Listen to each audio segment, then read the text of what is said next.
He's got to go. Welcome back, everybody, to the League of Inches podcast.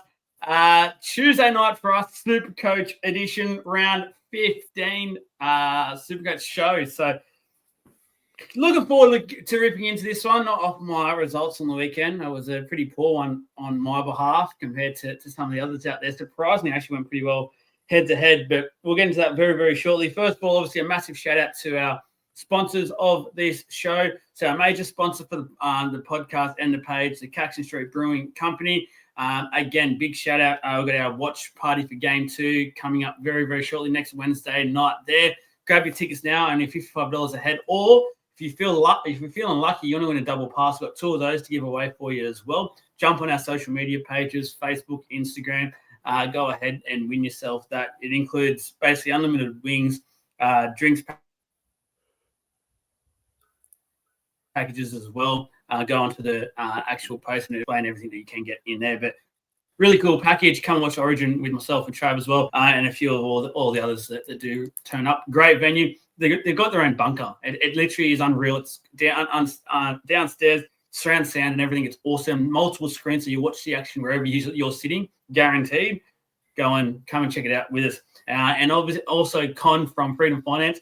Had a lot of good feedback from that interview last week. A lot of people saying it was great to hear from Con and it was really helpful. So I hope a few of you have reached out to Con and just got a check up to see where you're at with your home loan, or if you're interested in buying a house, things like that. Check your finances with him, please. And if you haven't done so yet, make sure you do get onto that. Make that a priority for you to do. Why keep letting the banks and that take your money when you can actually be saving it for yourself? That's the most important thing there. All right. Let's look at our results from the weekend. I will go and I'll start because I'm pretty sure I was actually the lowest this week. So I'll take it. I'll wear it on the chin. As I said, I wasn't that happy with it. I've done that. I did the weak effort, in my opinion. I didn't trade for once. I held my trades. I was like, nah, I'll just sit. I haven't done that pretty much since round 3 this year. So I was like, no, I'll bank a couple. I'm just sitting there, not ideal where I want to be in terms of trade-wise. So I sat, but it bit me in the ass. Hopper hurt me as well. Obviously, that was a big one there. Luckily, I didn't play Tamale. I thought when that happened, that was going to hurt me as well. I was like, oh, you're kidding. Quickly looked and actually didn't play him this week. So I was very lucky there. And my Cleary captaincy wasn't the worst, but it also wasn't the best either. So it could have been a lot worse there. Or a lot better. So I got 1,384. As I said, in the overall scheme of things, I actually won 10 of my 12 head-to-heads this week. So it wasn't the worst score out, but when I compare it to obviously these 2 Palookas with me, it wasn't the score that I wanted to keep me up there.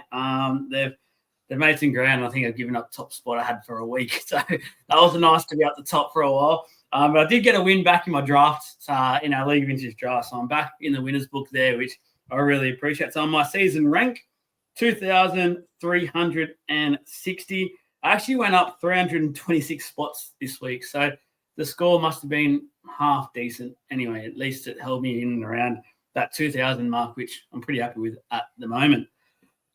What's your total score? 17,845.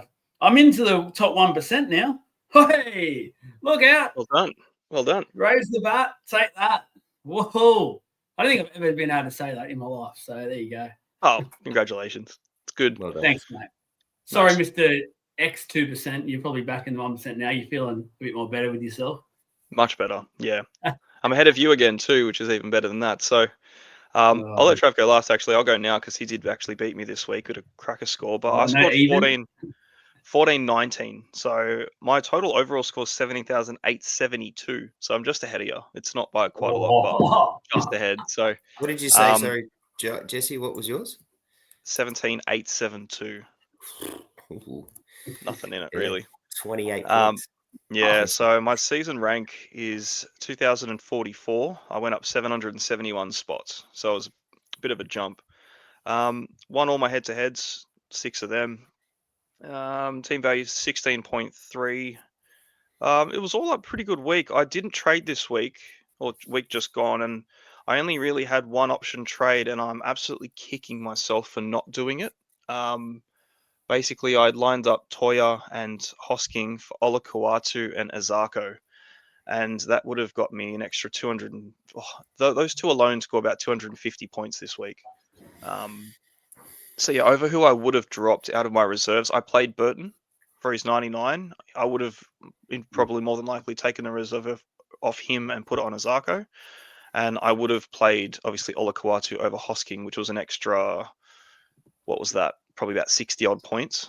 So, it was about 80-point drop, give or take, instead of the 250 they look like on paper. But both great trade-ins this week, really low break-evens. I'm looking at them again, 100k dearer than they were last round. So I'm a bit kicking myself on that side. But it was a good round to have that. I didn't have Hopawadi. I didn't really have any low scores, to be fair. Kyle Lero was my lowest at 41. He dropped out of my flex.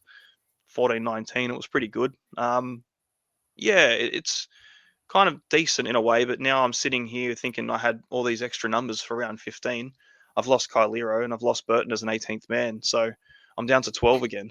I need to do trades to get my numbers back for this round. So, I thought I was in a better state, but unfortunately not. But plenty to go this week. What about you, Trav? Struck with the Burton curse, the 18th man curse. That's a killer. So annoying. Yeah, and I traded Galvin to him, got a 99. I was stoked, and then Galvin's playing this round, and Burton's not. So I'm like, fantastic.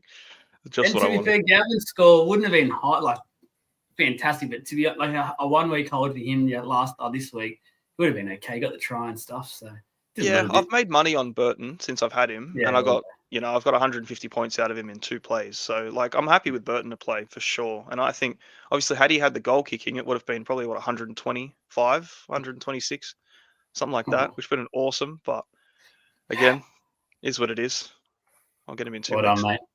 Well done. Apologies as well. My mic wasn't working. I didn't have the app open. So here we go now. It should be sounding a lot better. Trav, how was your week? My Supercoach week was pretty good. I got 1439, so I beat you both for the first time. Beat both for the first time, which was nice. Thought I'd actually get a few more ranks higher than what I got. I thought I'd be somewhere around the top 10k, but I still haven't got there. I'm only just clicked under 12k now.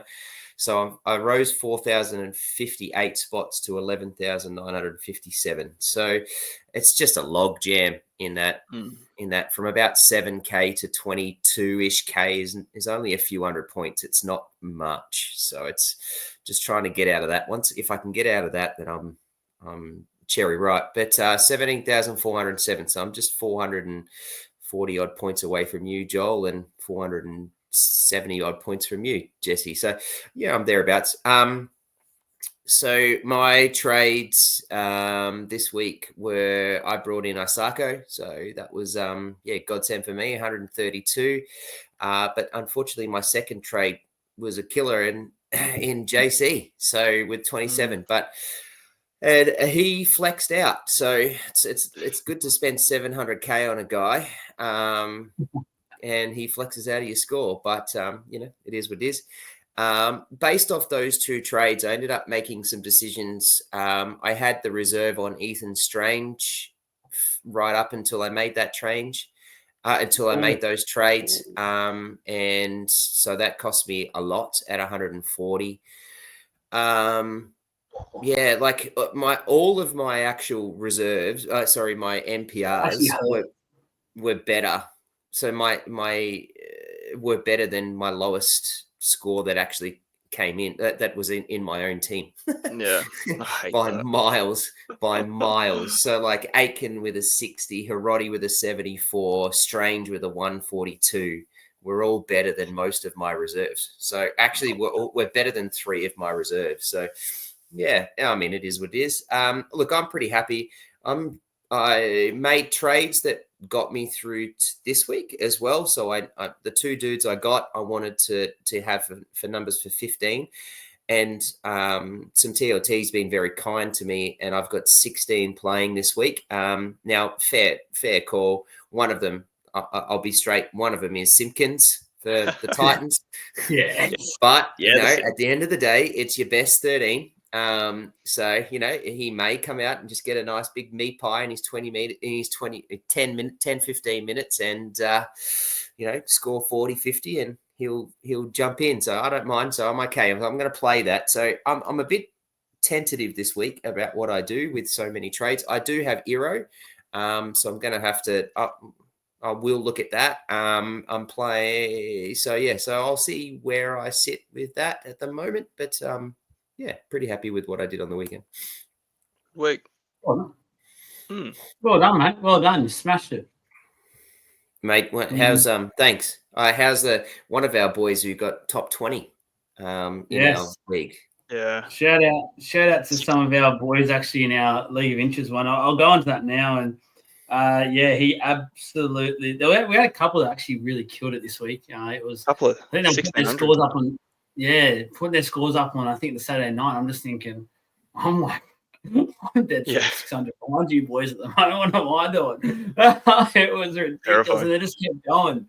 Oh wow, I'm just gonna bring this up quickly. It's not here. So for I forgot to do this last week actually. So overall comp winner at the leading the comp at the moment. He's actually overall 16th in Supercoach in general. It's Josh Berto's Bombs, 18,513. So he has a lead of about 50 odd at the moment. So doing quite well there. Our old mate Jolie boys come back into second. He had a massive jump of 137 spots this week. So he's back into second. So as we always say, Josh, reach out to the page. Let us know who you are. I'll send you out a little League of Inches care package just for being top of the comp at the moment. Our highest score of the week and gets it was Jake Clutch Kings. He's the one we are talking about in our draft league. So shout out to you, Jakey boy, at Clutch King 1,615. I believe that was the top. So you said 16th highest score of the round? Did you say top 20? Yeah, he was top 20. Yeah, it was. Ridiculous score, absolutely ridiculous score. So he's currently now in the ranked, basically 4,000th rank. So Jakey boy, reach out to us, please. Get you out a couple of coolers, and thank you to Pack Lords. You will also get some break credit, $10 towards the next NRL break. And I think there's some big news around the playing cards at the moment as well, which I've seen this morning. Thanks to the basically Pack Lords letting me know about that one. So that's some big news coming up there. So anyway, congratulations to Jakey boy, and our comp is flying. He's a legend. He's actually one of our legends too. Yeah, he's in the legends chat. So it must have been our help, our private help, and things like that. So anyway, is what it is. Some rogue potties with that one, killing it. Yes, yeah, he was. He didn't have half of the guys that we were talking about. So let me just quickly. I'm just double checking because I can see you guys saying that things aren't great on my end still. So let me just double check. Oh, that's better. That's the one. There it is. There we go. The settings are still on StreamYard themselves weren't great. So there we go. So I'm back, hopefully. Sure. Sounds great. All right. TLT round 15. Not many games, but goodness me, there was some talking points. There's been some talking points coming out of this one. So first game up, Sharkies versus the Dragons. So for the Sharkies, Mulatalo returns from suspension on the wing. So Hiroti pushes into the center to replace KL Iro with that pec injury.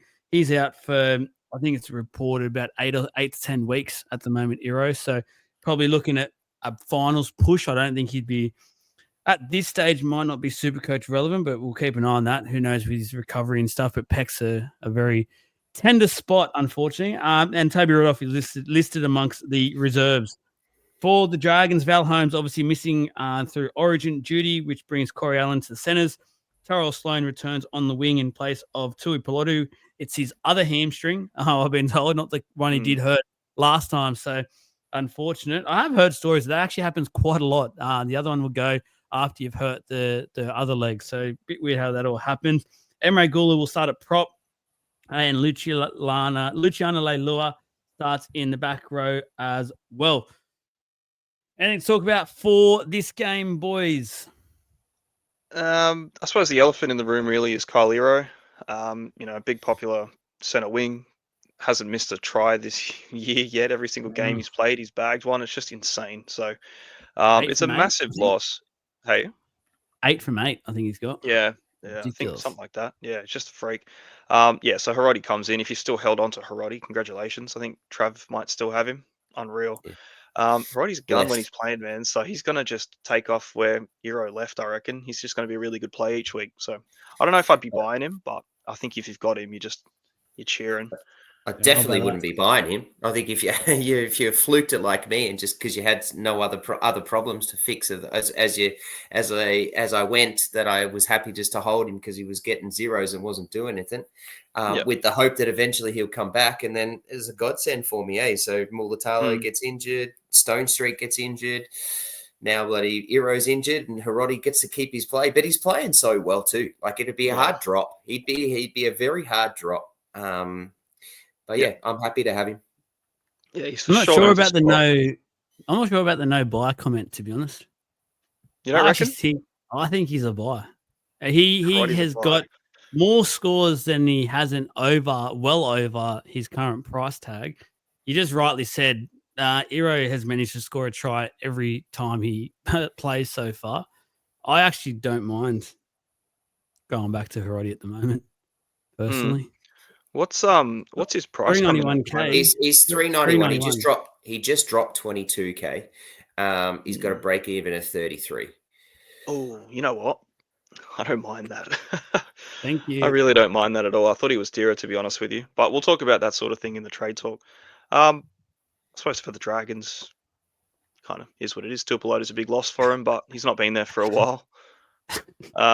The king, get him back. Yeah, money man. Yeah, plus Emre Gula's back in, so there's a bit of a shuffle with the forwards again. Still reckon Hamish Stewart starts, though. I reckon DeBellin goes to the bench before kickoff, but we'll see what happens there. Yep, for sure. Next up, Titans versus Manly at Stevus Stadium, the Friday night game, actually. For the Gold Coast Titans, Big Tino's obviously out with Origin, so too Mo Fotuaika. So Cleese starts at lock, and Isaac Fa'asul-Malawi joins the bench. And Tui Simpkins, shout out to all of us that have had him for our AE, free AE, basically most rounds. Now it becomes a number in a very crucial round. So get him on, Des, give him some time. Crash over as well, I reckon, under the sticks. Get a nice 40 or something wrapped with that. Manly, Turbo is back a week before they have the bye, so very interesting time to come back, actually. Jason Saab is also set to return. Takiao and Juz Tavanga, Takiao starts and Juz Tavanga reverts back to the bench. Leo Hopewadi has entered his concussion protocols and does miss this game. Obviously, have the bye next week as well, so he won't be back in action for another 2 weeks, unfortunately. But a very weird time for Turbo to come back here, guys, especially Cooler after he had I thought he was huge on the weekend playing at fullback. And just with Turbo's history, would not have surprised me if they just had, you know what, let's just go give you the 1 more week, which essentially becomes 2 weeks, and get you really fit and ready to go for the run home. I feel like we've said that about 1,000 times, giving him an extra week to come back fit. I just don't think it happens, really. You just be waiting next week, really, with Turbo on that case. But I think, like they were saying, what is that? He had some weird muscle injury below the muscle itself, or it was an unusual one. Yeah, so it was like a cork that sort of just lingered and kept going. But I guess it must be done now, really. Otherwise, it would make sense for him to give him a week off. But I think they did that earlier in the year, played him busted before a bye, and just made it way worse. So, yeah, it seems like they don't really know how to manage him too well. But I hope he's back and fit. And, it's a Titans game too. Like, it could be a good one to come back for. I'll be very keen to see how that right edge goes. The right edge always seems to dominate when it comes to playing the Titans. So, like, Saab is probably in for 3 tries. Garrick could be a really good shout as well this week. It's just a good side to be Supercoach point-wise. They just rack them up. So, yeah, if you've got anyone on the right edge of Manly, VC or see them, because there's probably big points there. Ola. Yeah. We'll see what happens. Didn't he pull out of Origin because he's expecting a baby? Like, isn't that possibly on the cards? He just for... didn't want to. Yeah, he didn't want to be over in Perth. He did in Perth. Yeah. That makes sense. Yeah. No, probably a bit of a just precaution on that end, but that's fine. I'll just quickly jump in there and just say that is it interesting that the Titan spine roulette? We talk about the Newcastle Knights, and we'll talk about that in a minute. But AJ Brimson back to fullback, Campbell back to the 7. It's very interesting to see how this is all playing out. Campbell's had 2 weeks at fullback. Now he's back into the 7 duties. It's he averages better at the 7 than he does in fullback as well. So yeah, I'm eager to see this. And it's that roulette of the spine for the Titans. It seems like they're all just rotating numbers at this stage, though, really, because before it was Kieran Foran at 7, and then Brimson at fullback, and AJ at 6, and now they've all just switched. So yep. What does that even really mean? I like seeing 4 and at 7 for this side a lot better than 6. But anyway, yeah, that's my personal. I think he should just be the chief organisers. Let JC run around like a madman. I think that's when he plays best and off the cuff. He still is, anyways. I think in terms of it doesn't matter what number is on his jersey. He's going to be that. That's what he's going to do, anyways. Yeah, I think so. No, absolutely. Next up, Knights versus the Roosters. For the Newcastle Knights at home once again, Kalimpong obviously missing through the Maroons selection. So Fletcher Sharp once again moves back to fullback. The man is back. Jackson Hastings is back and playing at 5'8". Matty Croker starts at prop in place of Tyson Frizzell, who's out through concussion. And Matty Arthur joins the bench. For the Roosters, Mr. Starman himself, Sammy Walker, is back in the halfback jersey, or in the 7 jersey. And that means Sandon Smith has actually been dropped down to the bench. They've kept old Hugo Savala. He will be lining up at 5'8". So bit of a blow there for all of us who have been very happy running the hooker combination of basically Smith and Smith. It's been working so well for me for a number of weeks now, just alternating him and things like that. This week has taken a bit of a hit with that. What do you think of this one, boys? Jesse, Roosters fan, surely that bench doesn't stay the same. Sandon Smith and Docker Clay? It doesn't really make much sense, because if you're thinking Sandon Smith's going to come on, it's going to be, well, especially off the bench, you'd have to think it's at 9, but then why would you have Docker Clay there at the same time? I don't know. I genuinely don't know. There's no real big, bulky forwards there at all. Like, you're looking at Blake, Steep, and Butcher as your only forward rotation. I don't see how it plays out that way, and I don't really understand why they've gone with Sandon at 14 and Docker Clay at 15, unless it's just a lack of options. But yeah, I'm really not sure, because then you look at the 9 that they're running with, and it's not really the 9 that you would expect if you've got Docker Clay there available. So yeah, keep an eye on late mail. Sure. Yeah, that's for sure. Yeah. And then having a look at their reserves, I don't know any of them.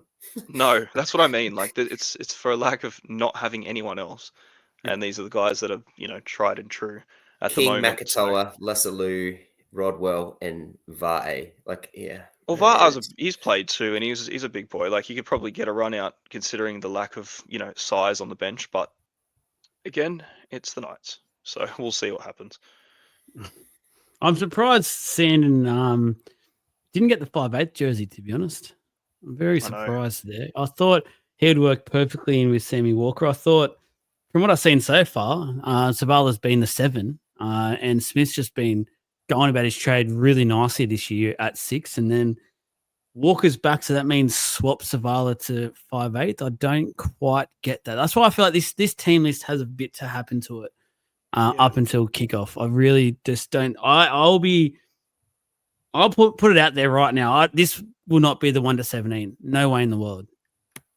Yeah, I don't think so. And I think Sandon Smith's been a bit hard done by, to be fair. He's done massive things for this team in Sam Walker's absence, really, and the amount of players that they've had to lose, how much responsibility he's taken on, everything. I just don't think he's done enough to even get considered to be dropped. Yeah. And considering Savala came in, after Townsend got dropped, and he's been very impressive, and we've spoken, big about Savala and his kicking game and how the Roosters kind of need it with the 2 especially between having Sandon and Sam Walker, and you think who's going to kind of do? They're very similar players. You do need a Savala in that team. It's just hard. Like you can't fit, 3 into 2 like that. We've spoken about it for a couple of weeks. So someone has to make way. I really didn't expect it to be Sandon Smith, but last year he was coming as a 14. He was sort of in that hooker role. He just sort of pops up wherever he needs to be. He's good at it. I just think he's done a lot to earn his spot this year. It's a bit hard going, and everyone that has him too, like, what do you do with Sandon Smith at the moment? You know what I mean? Like, he's a very valuable buy number, but at the moment, there's a good chance that he doesn't score very well at all. And he loses all that coin that he's made this year. So yeah, I don't. His I wouldn't be break-even's 39, so even if he Yeah. only gets 20 points, like he's not going to drop much. So it's not going to hurt you. So you just play him this week because you've got a number, unless you've got excess. Yeah, exactly. I wouldn't be stressed. I'm more so keen to see what happens next week when Watson comes back and what they do, like, and how this all fits. Because it's just that currently they're playing 2 hookers because Docker plays a hooker. You've got Loelu as a hooker, and then you've got Sandon Smith, as we know, can play hooker, plus then or every other part. So like it's just, I don't know. I'm going to deal with it this week and leave him there, and he's going to be a number because, as I said, we've got 13 and I've got 16. So I'm happy just to run that roulette of 3 players that can just drop out, and we'll go from there and see what happens. And I fully expect that Sandon Smith will probably be one of them. I don't think he gets near his break even unless something happens. So I don't think he gets there, but I'm also not stressed if he loses 10K. Yeah. No, that's fair. Yep. Hastings, boys, over or under 50? It's a bit of fun. Over, for sure. Over. I reckon he goes over. I actually reckon he's going to have a decent game, mate. All 3 I of us. would not surprise me that he'll get like an 80 or something, 80 or 90 Supercoach points. Watch him. Watch the odds. I'd love to know what the odds are for a try. I feel like he's going to get over for a try. The thing is with Hastings is like he's traditionally a pretty decent scorer. Yeah. You know what I mean? As much as you want to take how he is as an individual out of his game, like he scores quite well. We don't care about that in Supercoach. We just care about points. Exactly right. But looking even just the scores last year, he had 1, 2, 3, 4, 5, 6, 7, 8, 9, 11 of his probably 16, 17 games were over 50. One of them was 2 of them over 75. Just pretty reliable, pretty consistent. So he does his job. Like he gets stats, he racks them up.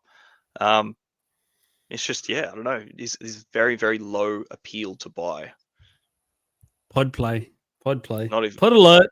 Not worth the trade. No way. No, just sit there and wait. It's not worth a trade because who knows whether he even plays next week. But there'll be people out there that'll go and get him, and then he'll score big, and it'll be all those keyboard heroes who like it after the fact, but they won't say a thing until it's done. Until he's post a screenshot.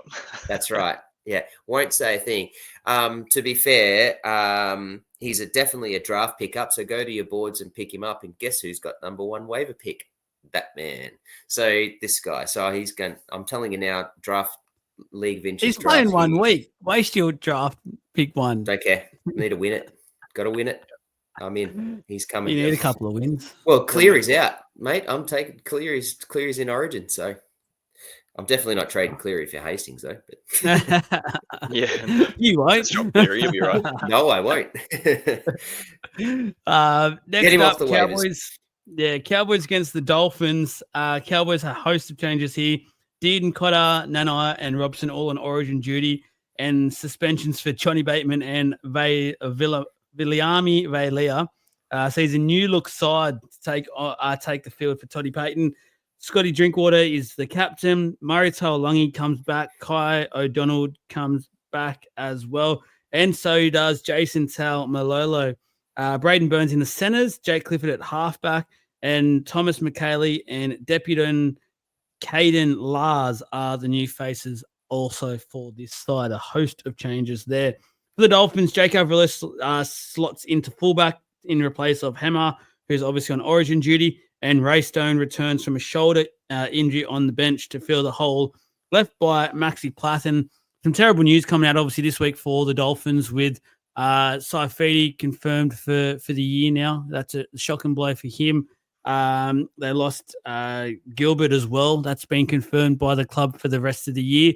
And there's very strong mail that Maxi Plus will be joining them on that So big blow. They just have been copping since their inception, really. Like, they can't go a season without getting some of these big injuries, which feel for, and it actually makes like their performance last week even better. So I'm actually very keen to see what they can continue to produce, because I think their depth is the best it's ever been. So yes, I know that's only 3 years old so far, but still they've actually grown that pretty well. So what are your thoughts on this one, boys? The Cows 1-7 looks stronger than it ever really could, I would say. Like, I look at the outs for the Cows at the moment and who's replaced them, and I look at the team and go, well, it's actually not that bad, really. Haven't really been decimated, but they've lost a lot of quality. So, yeah, they got some good replacements. Clifford's back in, so that's pretty big. I think that's going to be good things for Purdue as well. The forwards, again, nothing really too much looking at. Geez, the Dolphins have copped it, hey, with injury. Like, you just look at the forwards they've lost. Even Flegler, like, he's still out. I don't know if he's ever going to be coming back. Gilbert's been a season injury every year that he's played. So, geez, man. But I you still look at that think, 1-17 and still think it's a pretty bloody good list. yeah, that's what I mean. I still think they get up too. That's what I think Even about their the Phils. bench is actually good as well. Yeah. Yeah, yeah, they've got Lemuelu, quality. Nichols, Like, Kerr, and Stone. That's a good 4. yeah, it's a very good 4. Yeah, Azarko, obviously last week Trav got on. He was a massive. There wasn't really too much screaming saying buy me. It was just a really good shout with a price and what he's been scoring. But yeah, obviously now he's hot property. Only 947 people traded him in last week. Seriously, Yeah. I was that's looking at this nothing. yesterday. Oh, It's it makes me nuts. sick that I didn't. So yeah, he's an awesome buy. I think Isaiah Katoa needs to be put in the discussion as probably the best, most reliable halfback option we've got this year, because he just seems to get it done constantly. There's all this talk about like what half is the one. Cleary didn't really do too much. Hines is the same, sort of bit nowhere. Katoa, just look at Katoa's stats. He's leading the try assist tallies. He just does everything right. He's got the golden boot. It's just, he's insane. He's so bloody good. I think when it comes to halves, like, I'm leaning more and more towards going him now, considering I've left a spot open for a halfback that I need to fill, and now that Sandon's probably not looking like he's going to be a viable play long term. I think I might be rolling all in on Katoa, because their draw's good. They've got a lot of good coverage. I think they missed the 18 bye, but everything between now and then is pretty solid. Their fixtures are decent. Yeah, they've got a lot going on for them at the moment, and I think a couple of good viable buys. But if the NRL, if the players can stop getting injured, we get a good run over the next 3 weeks, 15, 16, and 17 for the Dolphins is a good run. Cowboys this week, Newcastle next week. Souths will be a good game. Dolphins South, I think, in 17. They don't have the bye in 18. But the point of what I'm trying to say is that 18 actually, if you're anything like me and my team's like I'm pushing the limit with what I'm doing. My team's pretty set for 18. So most teams should be pretty set for 18. So you should be able to deal with 18 if you are to go and buy a couple of Dolphins boys. I think Isaiah Katoa or Cleary for Isaiah Katoa is a really good trade. Cleary to Katoa? Yep. Yeah, well, I suppose now's the time to start thinking about what you can do with Cleary, isn't it? Because I think, Joel, you said a couple of weeks ago that this is pretty much now when you'd be looking to move him on. Didn't really get to the 2 scores that you wanted out of him. Last week was okay. Well, the week before was all right, but yeah, I'm happy with the points I got from him. I think I seen a stat. He did outscore Hines in those 2 weeks, so I'll take that. It was my plan to trade him out. At the moment, though, I don't think I will be, because of obviously what's happened last weekend to my team. So, unfortunately, it's not going to hurt me to hold him this week. And then at the moment, it still looks like I'll probably trade him next week. And then I'll just see what ends up happening. But yeah, I'll keep an eye on it and see what happens. But at the moment, I've got other priorities. Yep. Unfortunately. But South versus the Doggies, the final game. I'll just jump quickly. I am a bit Devo because I thought we'd get a good cheapy option in Jackson Paulo, and he's been dropped all the way out of the team, and he's been pretty good in his 2 games he's played. I think that's frustrating. I had him on my radar as a cheap downgrade this week, thinking I reckon he's locked a spot in, and he hasn't, even with all the ins. But in saying that, I did also say that was based on what happens with Murray Taulagi, and he's healthy now and Talangi's back. But just just a bit of a shout out with where that is, because I think he's been pretty good. So just keep him on the back burner and put a bit of a star next to him for your Supercoach Plus owners, and just keep him on the watch list. I'd say they're not playing this week, the Broncos, but for a cheapie alert that could be on the cards coming up, Karapani could be a good shout. I think he's a bit cheaper, or they're about similar price to what Paulo was, but he obviously had those big games and the break even would have been really nice for him. But yeah, we'll see what happens with Cobbo, because if we do need a cheapie coming up, I think Karapani might actually be someone half decent, just to look at. But yeah, it's a bit of a shame about Paulo. But then again, thinking too, it's a good chance Murray Talangi gets picked for game 3.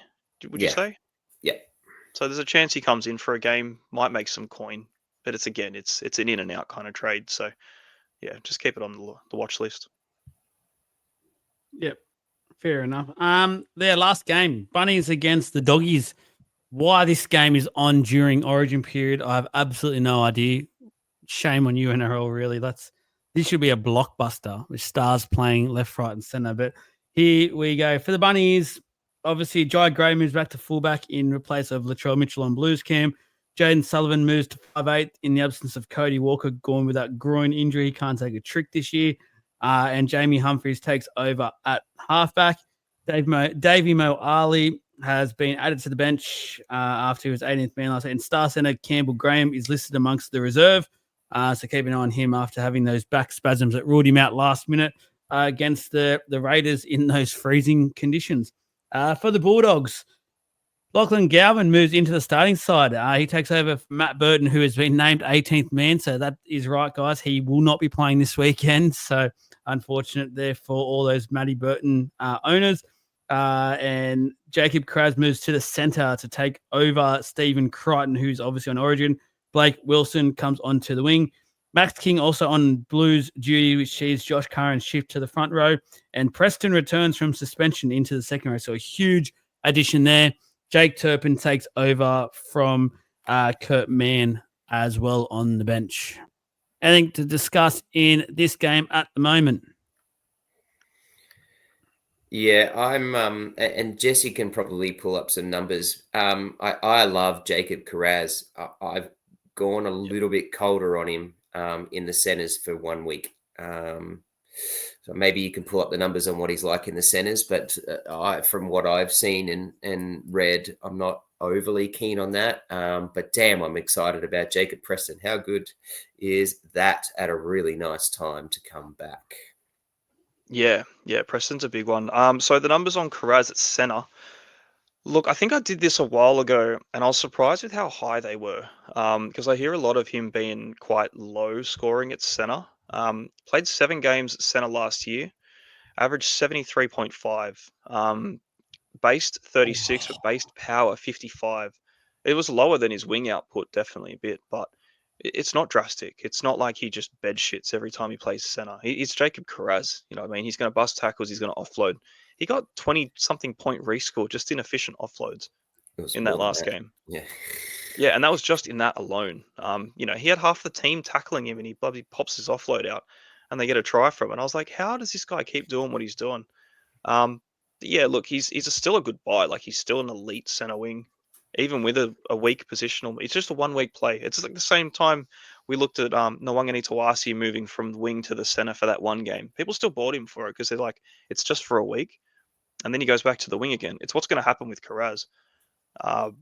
I still think it's a good buy, definitely. I'm kind of kicking myself in a way that it was only a 2 week injury. Otherwise, I would have freaking held him because it looked like it was going to be something much longer because he's come back from... What they even said. They even said it was going to be at least 4 to 6.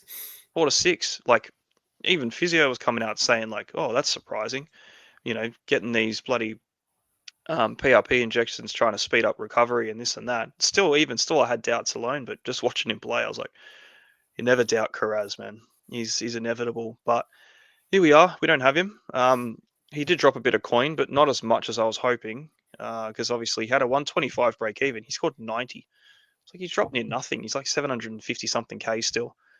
I don't think we'll get him too much cheaper than that, even with a center position switch.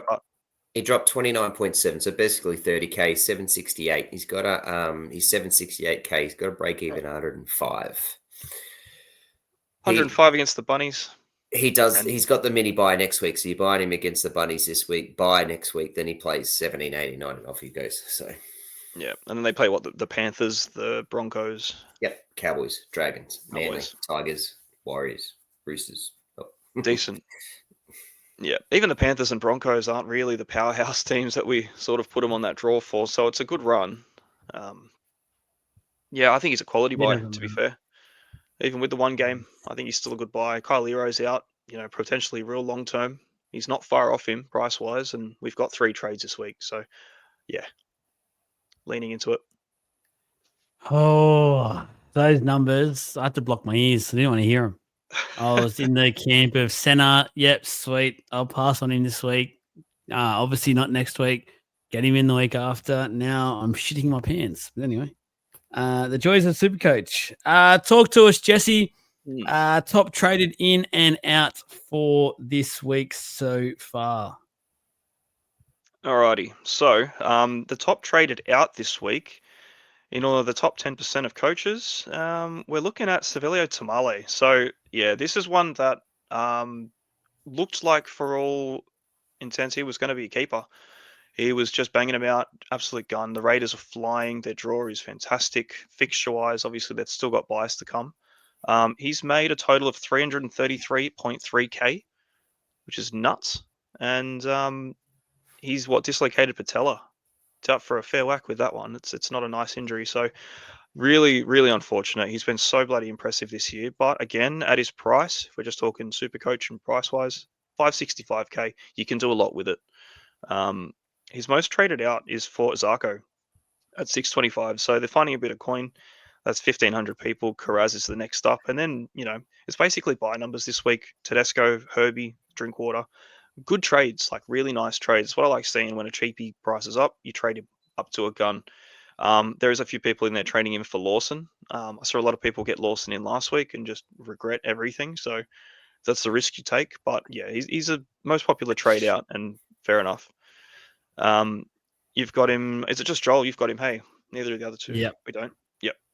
Had him as my season-long keeper. I was so happy looking at the Raiders draw coming up. I was thinking, honestly, I'll be playing him every week at this rate. And then, yeah, that was terrible to watch. He's been fantastic for me this year. When he was my this year, my bow stock. When you guys got off him, I stuck solid, and I was like, yeah. And then I reaped the rewards. Finally, I got one right. And then, yeah, horrible to see. But as you said, it is still price-wise. There is still a few.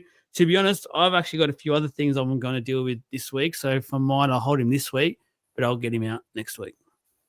Yeah. Yeah, it's got to happen eventually, but he's a good amount of money at the moment to do a lot with. Number 2, Kale Iro. So it was freaking Senowing carnage last week. We lost so many good players. Hasn't been confirmed yet, but we're looking Peck, 8, 12 weeks, something like that. Yeah, it's long. There's a chance he's back for finals, but it's not worth holding on to. So 713k. He lost 17.2 last week. Still has risen off his season starting price average. He's bought a tryout every week. He was probably looking like the best center wing option, if not top 3 as far as it went. So yeah, he's a popular out.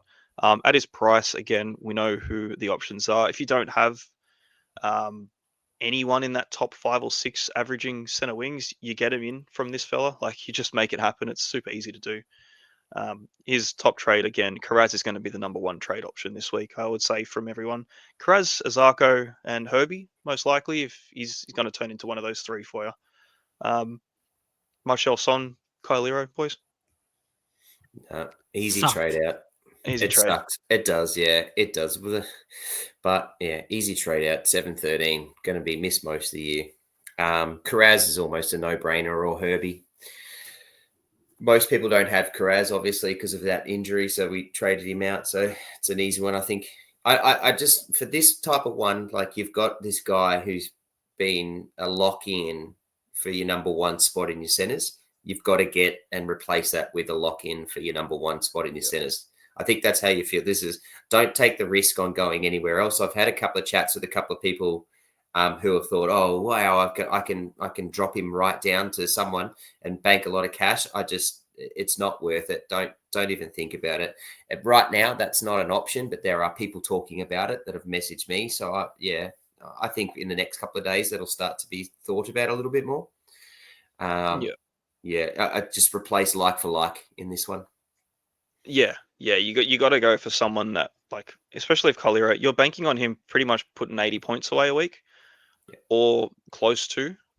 You're not going to get that in a cheapie consistently. You might get lucky here and there, make some money, but yeah, I think you fill the spot with someone of the same quality. So the next one out, Lehigh. So we did a post about Lehigh the other day, and it was it's really unfortunate, obviously, because so many people traded him in last week. After the last couple of weeks, which have been really good. He's 663k, so he lost a bit of coin. Even with a 16 break even, he's still lost coin, scoring 2. But yeah, so what, he's out concussion protocol this week, and then they're on a bye next week. Mm-hmm. So he'll miss the next 2. Turbo's going to be back. Ideally, he doesn't get injured in the foreseeable future, and Lehigh stays on the wing, for which he's got good numbers on the wing. But yeah, I think even still, I would probably, depending on how your team's set up, there's a chance you could probably get away with holding him, depending on your numbers on trades. But at that price, 663, not playing 2 weeks, coming back to the wing, what do you reckon? Like, is it a hold or a trade? Because you've both got him, and I don't. No, I don't have him. Oh, you don't have him? No, so Trav, you don't have him. No, I went Osako instead of him.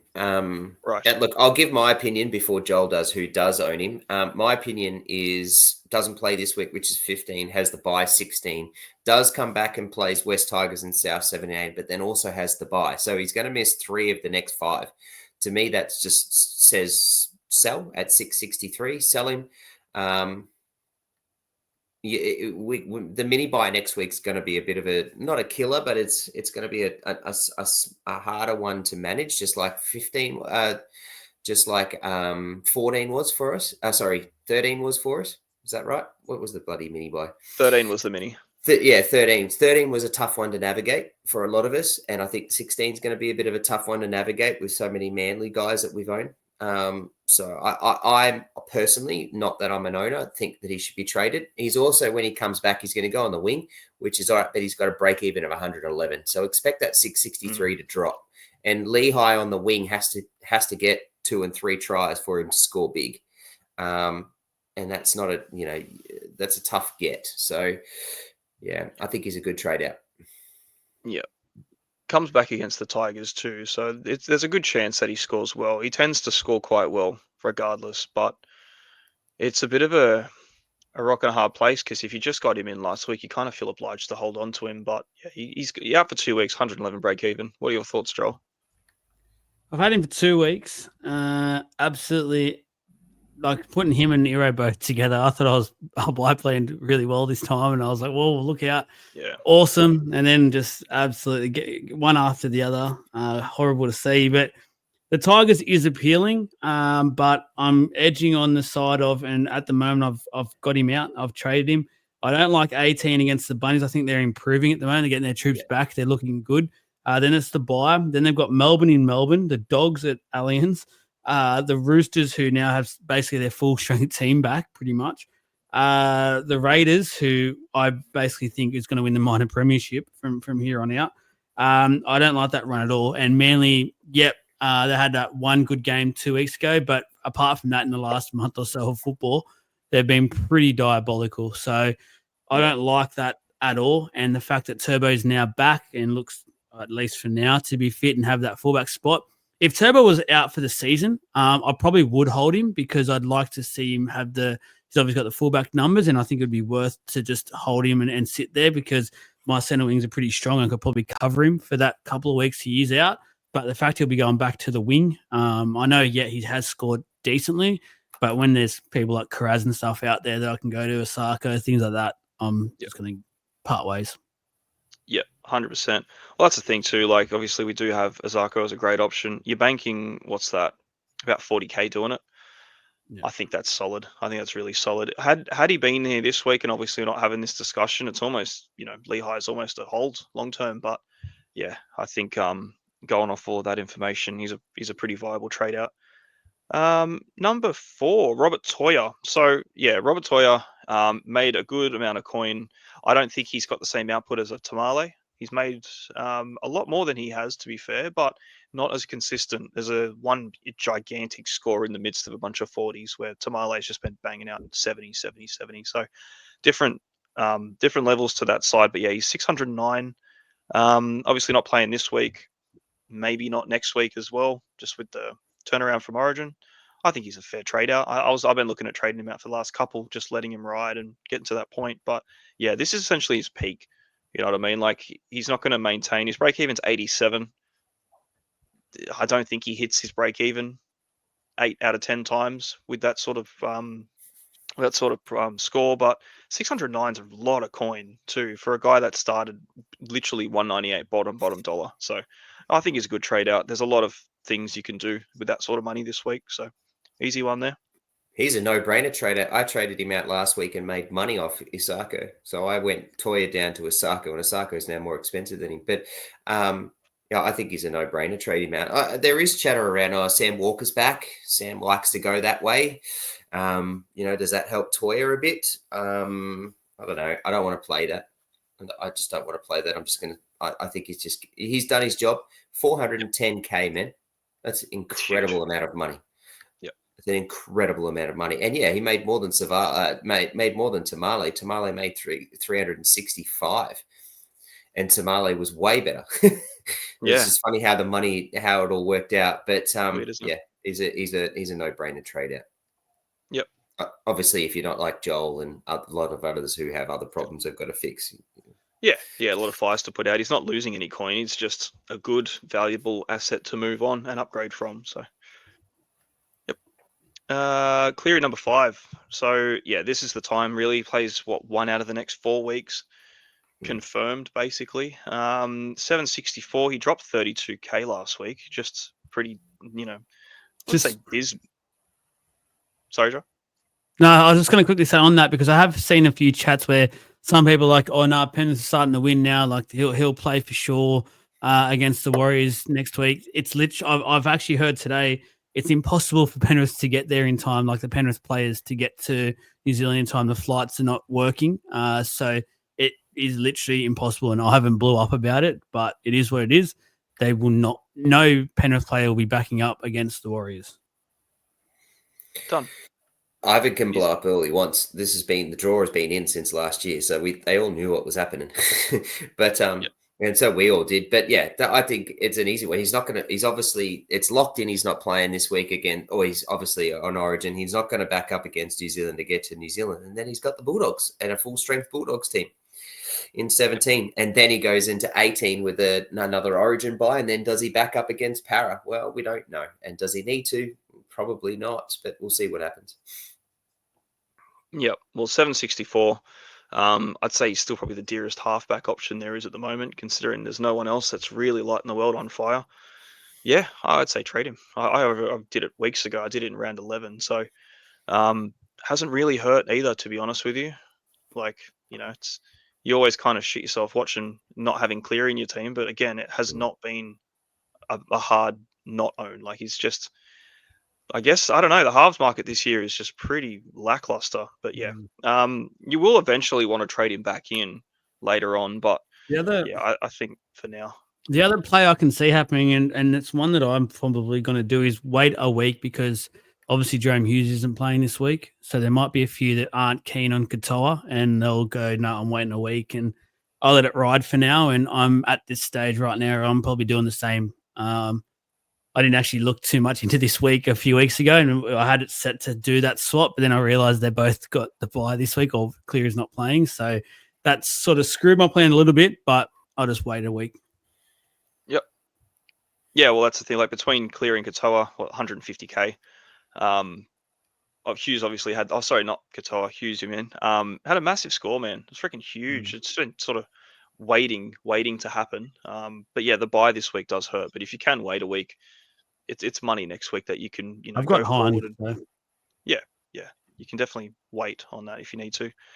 Iongi, number 6. Looks like he's been in the most traded out list for weeks and weeks now, considering he was like 80% owned to begin with. But yeah, I think he's still made $100 last week, doing well. 562k.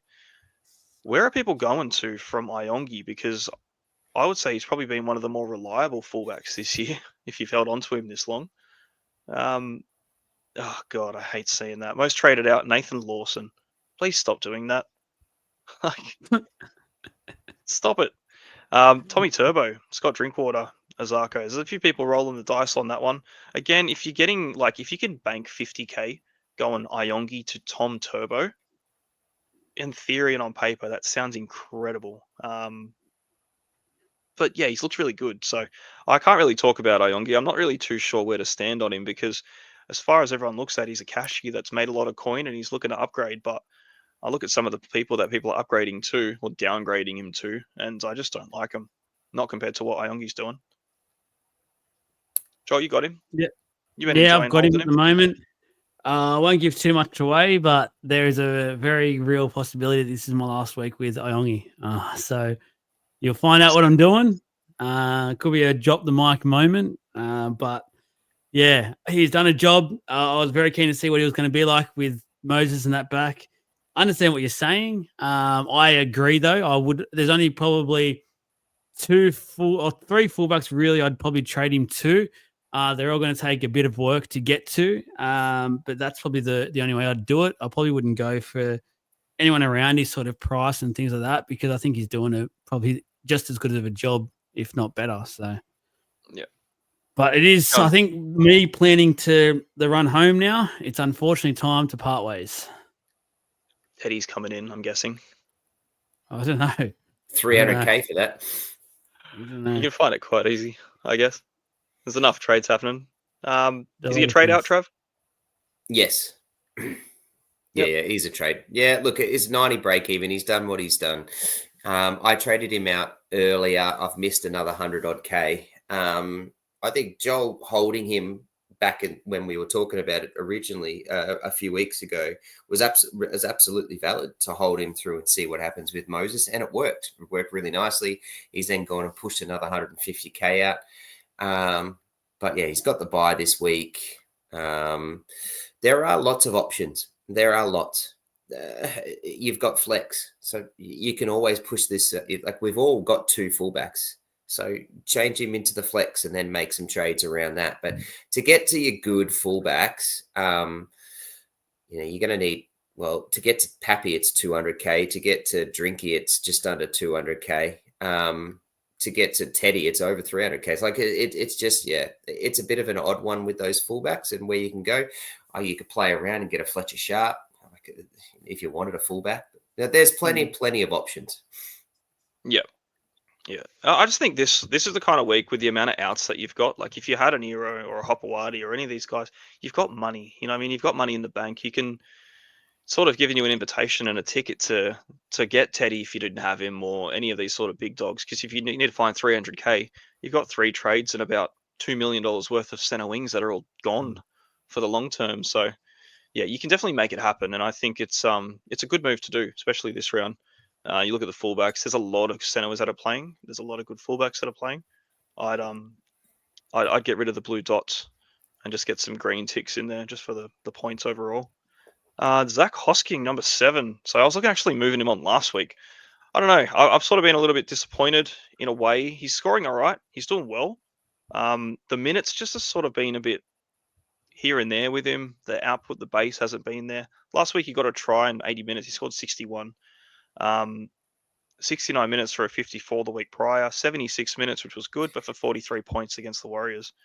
And then pretty much the week that we all traded him in against the Titans, 69 minutes, 77 points, which was amazing. You took that and you're very happy with it. But since then, it's just not really been what it's been. Hasn't made much coin, if any, since we traded him in. So he hasn't gone anywhere or lost anything. But and he's on a bye this week. So he's not appearing to be the long-term near keeper that we were expecting, but I think he's a fair trade out if you need to make a move. There's really nothing that says screaming hold me for the long term when it comes to Hosking, I would say at this stage. What do you reckon, Trav? Look, he's not your worst fifth, sixth 2RF. If you can keep him, he's not going to be your worst. He's particularly going to play like he's had his bye now, so now he's going to play through. I can see the reason for keeping. He's got a break even of 60. But as you said, the minutes are not locked in. Like he got 80 last week. That team was full. There was a full Raiders team.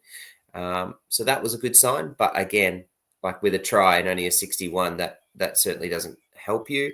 That doesn't scream keep me. Sorry, he does have the 19 mini buy, but again, like that's not a big one. I'm not too fussed about that one. Look, he's definitely not your worst fifth and sixth, but I can see the trade. Like at the moment, the biggest trade is to Carraz through some jewels. Obviously, that's around an Aiken Lucas type move around with some jewels. And I like it. I like that Hosking to Carraz trade. So do I. I think he's a fair point to upgrade from. I think you can use him as a stepping stone in a way. Still not desperate to trade out, but definitely an upgrade option. So, Joel? Yeah, it's not desperate times by any means. I was originally keen to look at trading him before my injury worries happened, but then I also looked at the run home for the Raiders, and Matty Nicholson is still not due back until round 23. I think there can definitely be a fair few tries coming Zach Hosking's way with what they've got to come. They've just gone through a really big patch, the Raiders. They've gone through they're the last team to get a bye. I think a few of their players have probably been a little bit tired as well. It has impacted them, but they've still been playing some tremendous football. I'm happy just to see what happens after this bye with him. Probably give him at least one more week, maybe two, and then decide around that next bye that they've got what to do with him. I just want to see him start to play a few of these easier teams, which they've got a chunk of coming up. And I think there can be some real momentum. Yeah. Yeah, no, well, his base in power and pretty much just base in general is about 50. So he's had a bit of a down couple of weeks just off his average base without any attacking stats on top of that. So you would have to expect him to get back to it. But even still, I think if you can upgrade him to like a Carraz or any of these sort of keepers, it's a bit of a no-brainer. Number 8, Sandon Smith. This has thrown a spanner in, hasn't it? It's a headache I didn't expect to have.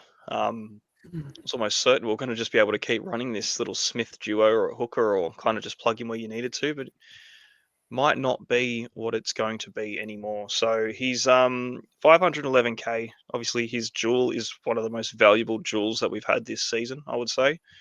Made 273k. He's a popular trade out. But what are we doing? We're waiting. I'm going to be waiting anyway. I just want to see how the Roosters kind of play out, how things look with a full strength side. Trav said before, when Watson's back in, see what the bench makeup looks like. And I would say most likely if they're committing to a Savala 6 and a Walker 7, we'll just see Sandon be the 14 for the rest of the year. Which in that case, he's definitely a trade out before his price drops too far. Funny you say about the jewel factor. I haven't used his jewel ones this year. I thought at the start of the year it'd be the best thing ever to have. I just haven't used it once. I just sat him in hooker and that was it. He's just basically been my hooker any week he's played. So I'll be watching this week. I see what minutes he can get. I think he should be able to get at least that break-even score, if not a little bit more, maybe get a few tackles and work a bit more in the middle if he does come on and play hooker, that is. I'm still for some, unless he's told the club he's leaving at the end of the year, this is why they put Savala in, I still feel like there'll be a late change and he'll go in and play 5/8. It seemed to start to work quite well at the back end of last year before Walker's injury and things like that. So it just feels like a big stretch to, more I think about it, for him to be dropped from the halves pairing, which I thought I was really excited about to see for the run home of this year. So, yeah, I'll be watching, unfortunately. It's definitely in the back of my mind. I just really don't want to waste a trade a hooker at the moment. I was so set. Trav? It's funny you said that I've used these dual twice. He's sitting in my halfback at the moment. And I've got Starling in my hooker, and as I said, I'm pretty bloody set with that. So I'm pretty happy. I'm going to watch. I'm going to see what happens. It's just another number for me. I'm going to trade out an injury. he is still playing. So what he plays and how he plays, I don't know, but I'm happy to take that risk. He could come on and play half the game, get some decent points, and awesome. Or he could come on, do nothing, lose 10K, and that's okay still too. Then, because at the end of the day, I can find ways to muck around with it and go from there. So I'm happy just to sit and watch and see what happens. Yeah. There's also a chance he can come on and play in the halves. If they're doing well this weekend, the Roosters, they might not want to risk Walker for too long out there and just pull him off after 50 or 60 minutes and let stand and go in and play the back half 20, 30 minutes. And if they've got the game wide open, you never know how Sandon plays. He could run riot in that 30 minutes. So who knows? Yeah. It's a lottery.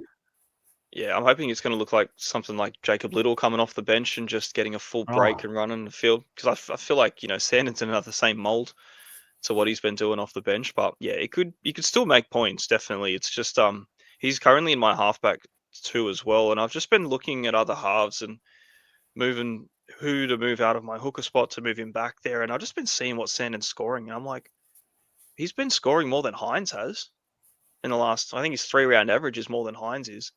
And I'm like, well, he's the guy that I'm considering as a backup halfback, and he's still outscoring one of the premiums. So he's been doing really well, and he's almost to the point where, like, I just, in your hooker, 100% set and forget. But even in halfback, I've almost considered just leaving him there because he's, outdoing a lot. But yeah, just off what is expected to come, I think you just take your number this week, get whatever he gets, and then just reassess the situation. The next two are big. The next two are, probably the best in their field, I would say. Cameron Munster's number 9 and Tino's number 10 in the trade outs. So they're both obviously off for Origin this week. Break even wise too, both very, very high. So Munster 709K. He's got a break even of 135. So it is a big one. I suppose after last week, a lot of people would be looking at the 5'8" situation, thinking Munster to JC. Easy, lock it in. Maybe not as confidently at the moment, I don't think, but still there must be some jewels getting about because his most popular trades are Carraz and to Tedesco. So I don't think I've got any intention or plans to sell Munster myself this year. I've started with him round 1, and I think I'll probably ride out the entire year with him. But to be fair, I can kind of see a bit of merit in it. He will probably miss this week. Definitely, obviously, miss this week. Good chance he misses next week. I think Trav's made points before in the last week or two where he will definitely not back up for one of the next 2 games, just whatever one it's going to be. So yeah, he will miss games going forward. But again, I just don't like the 5'8s enough to be playing roulette there. And I think if you've got someone, or even in the buy rounds, you can just sit on, it's Munster. He's going to be the best guy at the end of the year, more than likely. I don't know. I've got no intention of trade, but what about you guys? Trav, you on it? No. Yeah. I was just going to let you go. Let the boss go first. He's in my trade plans. So yep, I've got him on my trade plans. So my look is, I mean, I could tell you about it soon, but I'm definitely I can see the merit. Look, I would love to be able to hold him. The 135 break even coming back against Souths Saturday night is a bit of a slight concern. If he plays that one, I think he does because I think the game that he will miss, if he's to miss one, will be the one against Newcastle in 19. So I think that's where they'll rest him. So he's got South as a 16, and then the Sharks at 17, and then he misses the Cowboys game in 18, which would be, I'd love to have had him. But yeah, he misses that one, and then I actually think he misses 19. So I can see why. I actually think he's a good trade myself. But I mean, he's easy to keep too. But like my plan has, after my weekend of having Ethan Strange do the work that he's done, like he just skyrocketed for me in terms of his price. He just pushed up 76K and broke a minus 30 break even. He's 554. So for me, I'm actually loving what I've got. I'm quite happy to just sit Ethan Strange there now. And I'll just move JC up, and I'm going to turn Munster into someone in the flex. So that's kind of where I'm sitting. But like that's my team dependency is where I'm happy with where it is. So I see him as a good trade out, but I also see him as a good keeper. So yeah. It makes sense for your side with JC and your flex. And Strange obviously doing what he's doing at the moment. So yeah. Not bad. My question about this is, how many is too many in terms of trading out these keepers? Because I'm visualizing some people getting themselves in a bit of trouble in a couple of weeks. And in terms of trouble, I mean, it takes them 2 trades each time to get some of these guys back. That's where I'm at. I don't want to trade out Munster because it's a guy that I want to keep. I want to have him for the run home. It was basically for me, I was thinking of either him or Cleary as one or the other. And I think it's going to be Cleary for a few weeks and just get someone else in and then bring him back. But like when you add then Tino as well, obviously Payne, a lot of people have traded out Payne over the last couple of weeks. Like they're 4 big names already that I don't think all of them are going to be a straight swap by any means. There's going to be a few of those where it's a 2-trade thing, whether it's a cheapie or an AE basically, like, or a non-playing sort of player. But yeah, is there a bit of a trap potentially developing? It's getting close to it, man. We're sort of getting to that period now where trades are starting to get limited. You know, like there's people definitely less than 20. I'm on 16 at the moment before trades. I know there's probably some people probably slightly less had max traded because I held some last week. And obviously some of them are sitting there, you know, sat on their hands a lot and they're sitting on 25, 28 trades and more of a position to kind of hold on to certain things. And if they're in that position, by all means, man, trade and make that coin and maximize points. But if you've been holding trades for that long, you probably haven't been maximizing points overall for the season anyway. So good time to start probably now. Yeah, I would say I don't want to trade these guys out anymore if they're available and fit. If there's an injury, it's a different story. And if they're not going to be playing the games that you need them for, is another different story too. Like Cleary's going to miss essentially he's going to miss a month. And the one game that he does play, it's not an easy game for him. So, you know, he's not going to lose coin because he's not going to be playing those games, but he's just not going to be there. And it's just going to be a guy sitting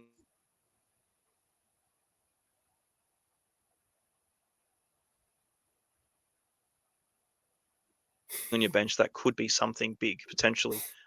Oh, did I just freeze? Massive one. Sorry, lads. Oh no. For the YouTubers, that was a good view. You're good. Sorry. I couldn't even see it. It just looks normal. Am I right now? Am I good? Yeah, you're good. You're good. Yeah. If you've already traded out Haas and you're going to trade out Munster, or you traded out like Drinkwater on his big break even, or any of these like big guys because you don't want to lose coin, you're going to struggle to get them all back. Like it's just not going to be an easy thing to do. So, yeah, I would say if that's the case and you've already lost a couple, just don't do it. I wouldn't be doing it. I'm not looking to trade out any more of these dudes unless they are out, like Kyle Ero is now. He's out. Yeah. He's gone. He's very expensive. I can do a lot with that coin. And that's the thing. Like if you're trading out these guys, and I've even been a victim of it in the past where I'm like, I need to gear up for the next couple of weeks. I need coin. I need to have money so that I can make these trades. Something always happens that drops into your lap and you go, I have all this coin now and I didn't need to do the move that I did prior because something happened this week. Like we lost 3 dudes, or you lost 3 guys, Joel, in your centers in 3 games.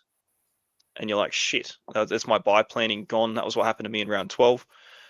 It happens very quickly and you're almost gifted an invitation to bulk trade, to get some big pods or whatever it is in. I just don't think it's worth doing, trading out for no reason now. It's too late in the year. I wouldn't say it's no reason. Well, it's a reason to maximize money.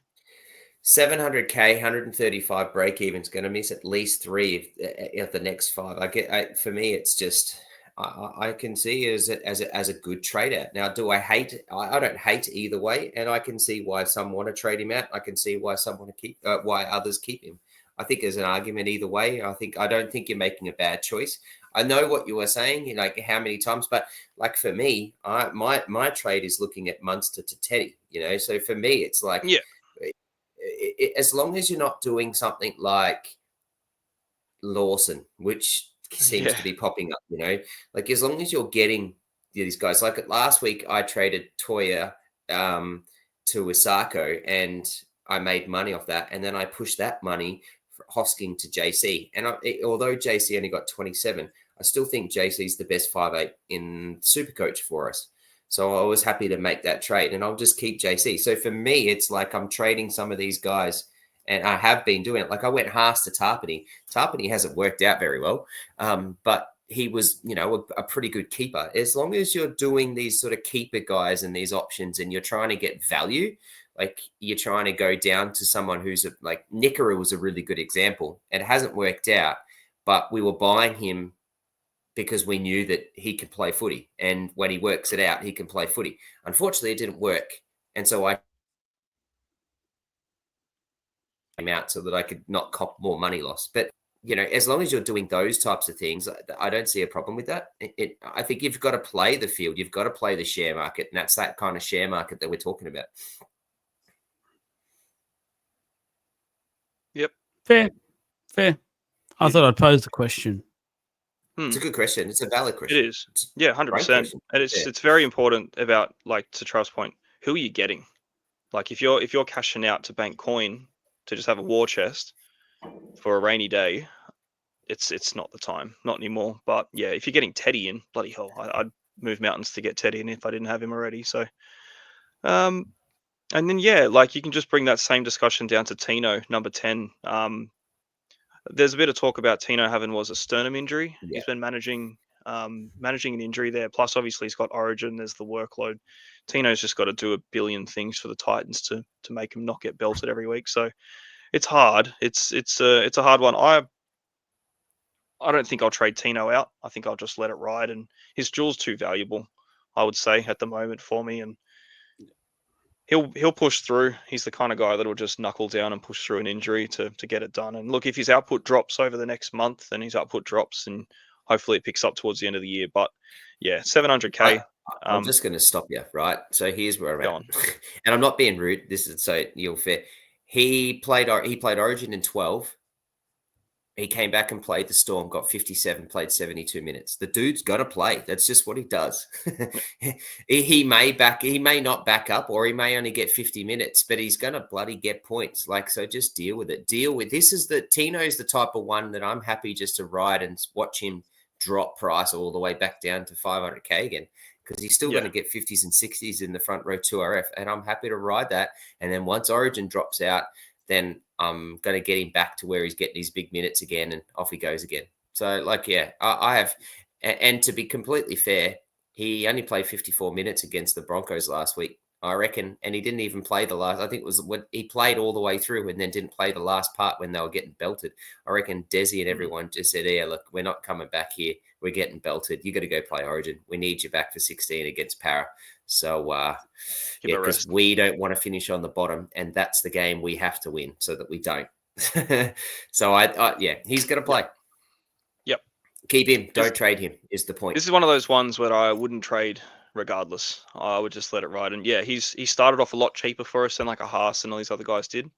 150K cheaper than Haas. But yeah, it's an easy hold. And it's Sunday night. Has 0% of my brain energy has gone into thinking about trading Tino away.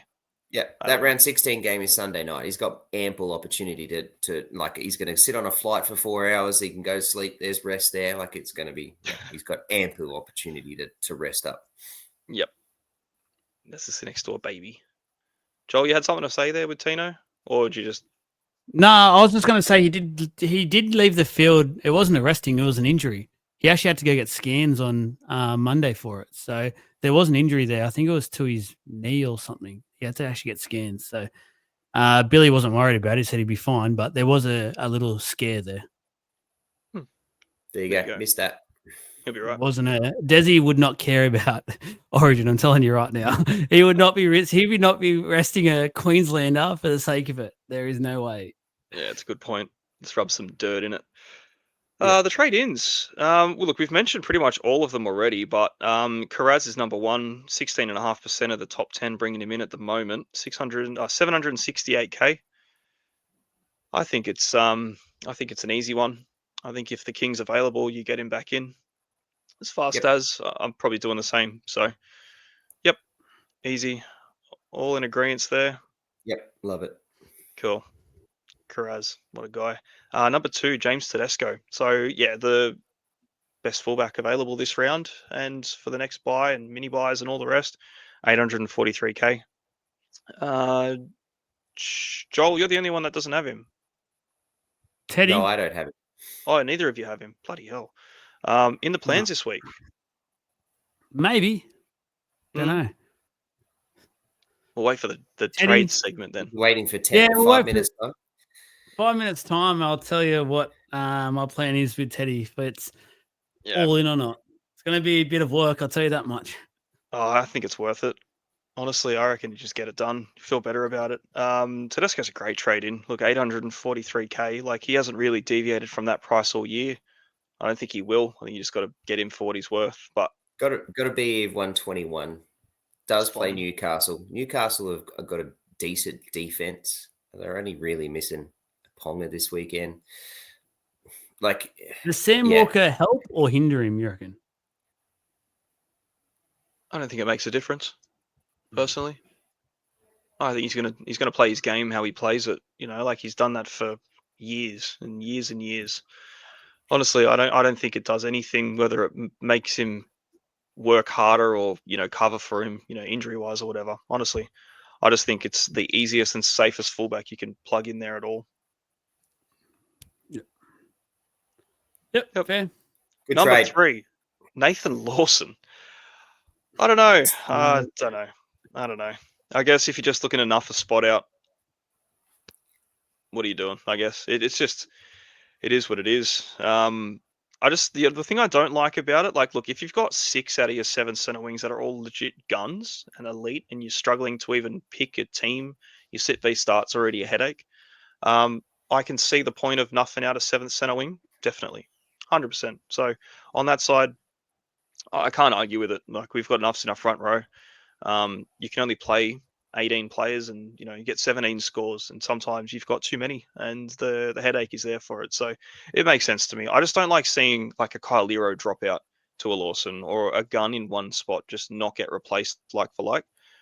But you got to find coin from somewhere. But we've been able to just find coin when we need to, whenever, because of the amount of injuries and little things that happen all the time. So I see people getting Lawson in just to facilitate a trade, especially with a 3-round trade, like a free boost this week. Makes sense. So yeah, look, it on that side, I'm very much on the fence with it. What about you guys? Trav? I don't like it. You don't like it? Nope, not a fan. I wouldn't bother. Yeah, I wouldn't bother. Just find another way around it. There's got to be another trade you can do, but he won't go anywhere. Like, does he keep a spot? Is that half the thought there? Because he's been popular for weeks now. He should, theoretically, now with the Tuipulotu injury. It feels like Sloane's back on the naughty list for Shane Flanagan. So he's there obviously this week because they're short numbers wise because Val Holmes is at Origin. But I feel like he has got a spot, but just Supercoach wise, it just doesn't seem to be working. Like teams are starting to find he's a bit vulnerable under the high ball as well. I don't know if this is a rugby thing at the moment because Nwanga is the same, but he's obviously an absolute freak in attack and makes up for it. But we haven't seen that from Lawson yet. And I just got scared off with obviously for me personally, like you said, I got basically hit with 3 injuries on the weekend. I just don't want to really nuff yet in the backs. I don't want to, Yeah, there's too much talent in centre wing to not use those spots, though, at the moment. So, number 4 is Zarko. 625k, had a massive, massive game last week, and credit to him. Trav, you did an awesome job getting him in. It was a very low traded week. I didn't realize he wasn't that traded in last round. I thought it was much more popular. But yeah, 132 points, and he's been on the incline for quite a while now. We've seen him since round 7 go 51, 61, 47, then a big one, 68. 55 and then an 82, and then obviously coming off this massive 132. So looking very much like the Azarko of old. Negative break even at the moment. I think, if you've got a Hopewadi or an Eero and you're looking to replace, maybe you can't afford Carraz or something there, you're not that far. I reckon, go down to Azarko, bank some massive coin. He's going to make a lot. especially with that negative, was it -6? Yep. Yep, -6 break even. Probably makes like 80, 90K this week potentially. Yeah, I love it. I absolutely love it. So I like it more, and all I want to do is talk really negative about it so that people don't bring him in. We'll But get 50 for a month now. I'll essentially parrot kind of what I said last week when I asked the question, any interest in Jermaine Osako? And the question was, and you said, Jesse, yes, I am very interested. And basically the reason why we were interested was because they've got a good draw. They've got a good run. Yep, they missed 18, but I'm okay with that. They play the Cowboys this weekend. The Cowboys are decimated in terms of their outs with Origin boys and things. And yet they've got a few guys coming in, but, it is what it is. They then play Newcastle. They then play South. I like their run after that. Sharks are Sharks. Then they've got then they've got the Cowboys again. Like, I'm really happy with that. And then what I like is that the Dolphins just seem to score. Right, so they even in games that they lose, they put points on. So his base for kicking is always high. So at worst, he's going to get you, 40s, 50s, right? At worst, at the moment.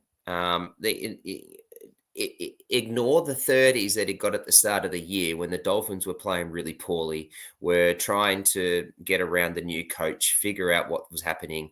They weren't playing. They'd had dudes in wrong positions. They just, and the coach has now gone and made it very simple. This is where we're at. This is what we're doing. And off we go. And we're on the back of ICAT absolutely killing it. And that team is just dominating because of it. I love the play of Osako. Obviously very happy about how it walked in. Hindsight, how it happened last week. Hindsight is always wonderful. But I just think he's an easy 50-60. You can always bank that. And if you're going to get a dude who's just going to bank 50-60 as a floor, but then has a ceiling of 132, I kind of don't see why you wouldn't do it. Yeah, pretty much. So a couple little numbers on him at the moment, obviously averaging what's that, 59.7 for the season. He's got a base and power of 32. So it's not bad for a winger, to be fair. Goal kick percentage 89.5. So he's keeping his floor up massively just with that easily. Strike rate 41.7% tries. So he's going to get him. Like, he's 5 tries this year. It's a big down year for him too on tries. And if he does just kick it up and score 1 or 2, like we see a game like, what we just saw on the weekend. So 132 points. What was that, with 2 tries? Yeah. Was it 3? So 2 tries, 132. That's massive. Like, we see guys score hat tricks and score 80 points sometimes. So yeah, I just think easy. If you got him last week, awesome. Congratulations. He was the cheapest he was the week before that at 535, which was basically what he was just getting on a bad week. But yep, he's a very popular one for a good reason this week. Number 5, Drinkwater. So yeah, another fullback. 744K. He's obviously come down from that like near $900 price tag that I kind of bought him in at with Trav. But yeah, 744. I reckon it's great money for him. He's obviously kicking, goal kicking still nice and easy. Upsides there, even on a hard game. I still think he's probably a top 3 fullback for the year. Yep. Buy. Yeah, 100%. Agreed. Absolutely. Yep. He's got a break even of 75. So 71. So he went from 180 break even, scored 105, and then now has a break even of 71. Like, that's still really good. And you think, like, we're all still looking at this, we're looking at his results, but let's go. Last week 105, the week before 71, 14, terrible, horrible score. But 170, 127, 132 before that, and then 370s before that. Like, they're not bad. Like that, the more than that's not bad. They're unbelievable numbers. That ignore that 14, which is a massive anomaly. He's doing really well. So this is a really good time to buy him. Like I would, yeah, I'd love to be buying him now, but I'm already an owner, so I'll keep him. But yeah, and that 14's rolling out now too, of his average. So he's on the bounce back. Like, it's very easy for him to make that 900K price tag happen again, especially with their draw. And obviously they don't have a buy now for a while. So very keen. I mean, he scored a lot better when Clifford played, so I'm very keen to have that this week.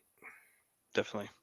What are we up to at the moment? Olakau'atu. Olakau'atu, yeah, 644. Not playing Origin, withdrew himself from that one, so that's really good for the owners there. 644k. His break even at the moment is 8. So yeah, that right edge for the Titans leaks like a sieve. So I think he's going to be an awesome play this week. Yeah, I think it's easy, genuinely easy. I wish I did it last week, to be honest with you. I had it all locked in. I just freaking didn't do it. But yeah, look, if you're going to do it now, it's sort of I wouldn't say a now or never kind of time because he isn't really too far away price wise, but an 8 break even, if he goes, nuclear again, he's going to be 730k pretty quick and pushing the top elite. And I don't think he's quite there with them, to be honest with you. I don't think he's at that like Hudson Young spec this season or in that sort of realm, but he can do. It's just not as consistent. But yeah, I really like the buy. I think he's obviously got good buy coverage. He won't play game 3 most likely, which is a game for Manly at the same time. It's just the buy next week you got to worry about. But yeah, I think it's a fair buy. Yeah, last week could have been an absolutely ridiculous score as well. That was a tale of basically 2 halves for him, unfortunately, and for Manly that. He honestly, I was getting so excited as an owner, and then just they decided to fall asleep in the second half. So I think if you haven't got him, there's a chance to get him. Even if it's a 1 week play, I think it's going to be worth it. And then he's a season long keeper in my opinion. Yeah. I've had him since the get go. I think I've had him. I think you from started the with start, him. So, yeah, wrapped. Cool. That's it. 7 Herbie. Herbie, freaking hell. Lock him in. 100%. I can't speak any more about this dude. He's a freak, in. man. He's just an absolute freak. He keeps scoring tries just like Hero. Perfect Hero replacement, in my opinion, if you don't already have Herbie. He's very high owned in the top brackets as well. I think his ownership's like 80% in the top 1 or 5%, something like that. So there's a good chance you have him if you're up there. But look, if you don't, get him because you are going to hate watching him every week, I would say. You can't speak any more about Herbie. Much more there. Yeah. Easy. We've spoken enough about him. Yeah, definitely. Actually, don't get him. Stop. Everyone sell him. Don't. Freaking sell him, please. Number 8, Jaden Campbell, 658k. Really like that price for Campbell. Obviously, he's got a 99 break even, but whenever I see something less than 100, I still think he can hit it quite easily. I'd be very happy to buy him at 658. Personally, I just think his upside is great for the 5'8" spot and that fullback position duel if you're trying to swap your flexes out like Trav is. Yeah, I think it's a great buy. He's just he can go massive whenever. So easy one. Yep. Cool. They're all Harodi. pretty straightforward. Yeah, they are. They're good trades, honestly. There's nothing in here that's too outlandish. But here we are, number 9, Harodi. So I didn't realize he was 391. He did actually lose a bit of coin. Obviously, if you got him early, mad. But he's going to keep that spot for the long term, I would say. His scores this year, taking out those 2 little ones, 77, 73, 80, and then a 74 last week. That's very impressive for a replacement that's just been plugged. What did he get plugged from? Was right. So where was he? He replaced Stone Street initially on the right wing. Then he replaced Mulatalo on the left wing, and then he's come in to do left center. He just keeps getting the job done. Now he's coming into hot property area for the Sharks. Yeah, that left center is really bloody good for him. So, yeah, you know what? I did say at the beginning I don't think I'd be buying him in, but at that price with what he can do, I'm very, very tempted now. I haven't personally looked at that until just then, and I like it a lot. Hey, could be really good. Nice downgrade.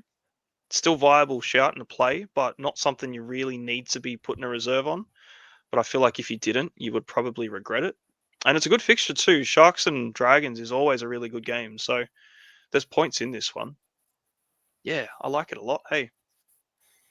I like him a fair bit as if people are doing the downgrade option, which we don't say we condone at all, but I can see the argument for it, for doing it to him if it allows someone to make a play with their 3rd trade this week. Like he's going to still touch wood score, as you've just rightly said, quite well, and it should continue, and he should be now a play for 10 weeks. Like, I totally can see it.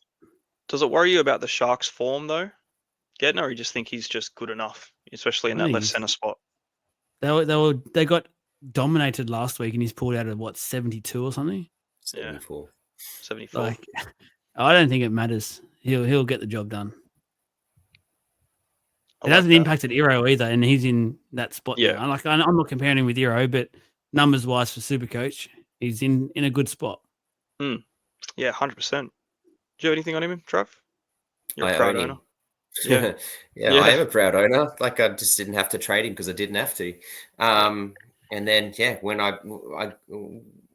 he came back, he was a very, very handy number for the last few weeks. And he's, I was sitting there last week, fingers crossed he was going to play this week. And unfortunately, because he is playing, because one of my other guys is out.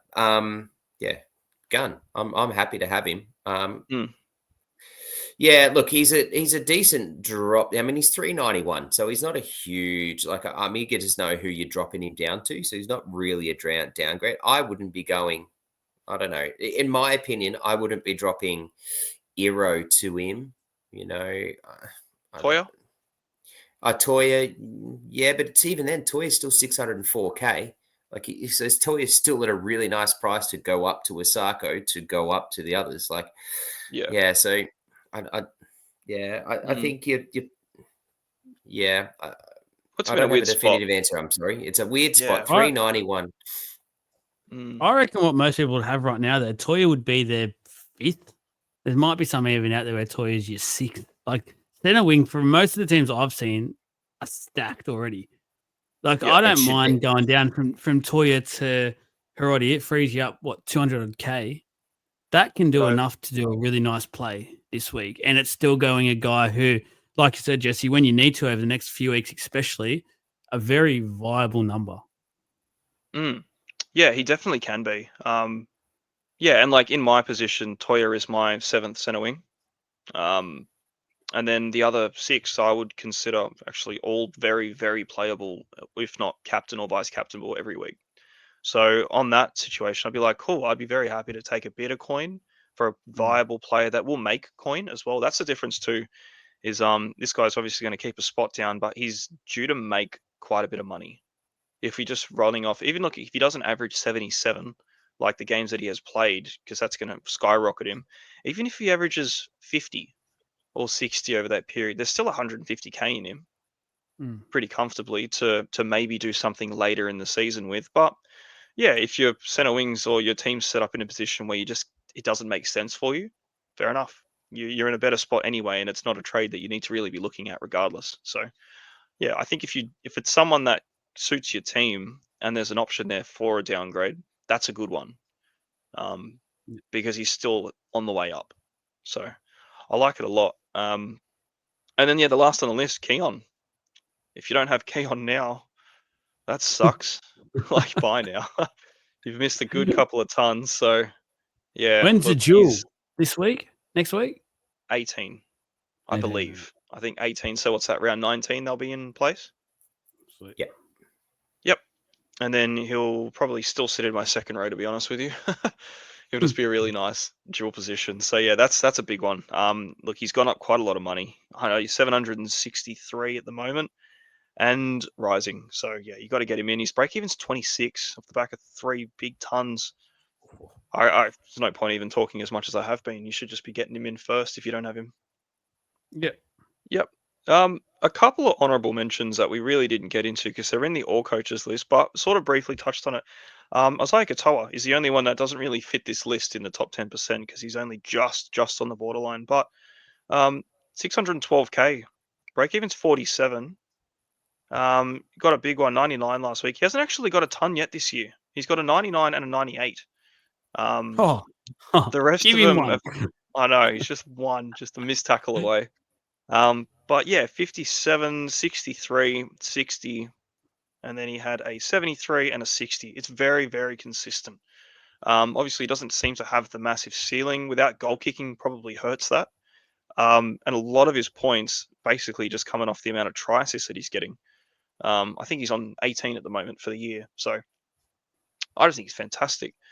Great young talent. He's 22 years old, and he seriously looks like a world beater. Freaking can't speak highly of him. He's doing bloody good things this season, and looks like, honestly, genuinely on the eye test, even looks like the best bloody halfback we've got.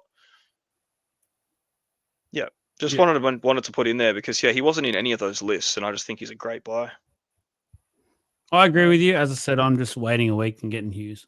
So. Yeah, it's hard to knock that either. Talking about that for a while. Our trades. Our trades. Rip the band-aid All off. right. I'm interested. You've G'd it up all pod now. I want to see what So you're doing. here we go. Unfortunately, I've lost Hopewadi, Iro, Tamale. The list could probably go on at the moment. Holden, Tamale at the moment, as I stated earlier. So at the moment, I'm getting rid of Hopewadi, Iro, and Iongi. I'm going Iro to Asako. I think I had originally a different trade here. I actually was going to be going Thermal. I really had a thing for Thermal. But Asako's cash that he can make at the moment is too hard to ignore. So I've gone to Asako. I've gone Hopewati down to Hiroti. Hiroti to mine is just, I looked at him today and I just went, that is a buy every day of the week. I absolutely love it. So getting him in, and then I'm gone. That gave me enough cash to go Iongi to James Tedesco. So I now have a fullback slot of Happy, Drinky, Teddy, and that is not getting touched for the rest of the year. It's a good 3 to have, isn't it? Very much so. Very much so. Thank you, Iongi. You've done a great job. And then I'll have 1 or 2 little plays around in centre wing next week, and then I'll be pretty good. Very good trades. I dig them. Thank you. Nice. It does mean I have Toya and Tamala this week, but obviously no impact money-wise, and they'll be out next week. Yeah, well, it just means that you've got, between Toya and Tamale, that's 1.1 mil and a bit, maybe a bit more, actually. So I'm not going Karaz. I'm obviously a very nervous non-Karaz owner for this week, holding off for him next week with the buy, and then I'll get him the week after via one of those two. I think it's fair. You can definitely wait on a Karaz with his break even and the buy next week. I don't think it's going to hurt you too bad, especially not considering you're getting Tedesco and a couple other big dogs in. So, yeah. Hope not. Like that's me. Lock it in. Nice. Trav. Money man. I'm playing around with what I'm doing, but at this point in time, I've got Mamazelis down to Mulaney. Banked myself, it was I think almost 280k. And then I went Iro to Karaz, and my third trade, I'm trying to think of what I do. Either it's I move Campbell up, I move Munster down to the flex, and I turn Munster to Desco, or I move Campbell up, I keep Munster, and I trade Strange to Herbie and put Herbie in the flex. If I do that, if I put Herbie in the flex, it leaves me, what will that be? It'll leave me about 100k in the bank. So, or I go to Teddy and I have no money in the bank, basically. So I'll just decide which one I want. I don't know which one I'll do yet. Does that mean you're all in with Starling? Yep. It'll be Starling will be my hooker. And then I'll just play around with Starling. I'll trade Starling out at some point after Origin. So you'll be death riding Owen Paddy at the moment because that kid is looking like an absolute freak. It's so Starling. Screaming for more minutes. He's been screaming for more minutes all year, and Starling's been doing pretty bloody well too. And they re-signed Starling. So, yeah. Happy to sit that. I haven't really looked too much into my trades yet today. I didn't really get much of a time and chance to do much. Honestly, I've just been flat out, and this Tuesday pod now sort of takes a bit of a shine away. But just quickly looking at it, like even just talking about Hiroti, I can do Iro to Karaz and Toya to Hiroti and bank 200k to do something with a third. I'll have a play with it. I'll definitely put it in the Legends group, this one, because with Smith going to the bench, Burton being the 18th, I am short now.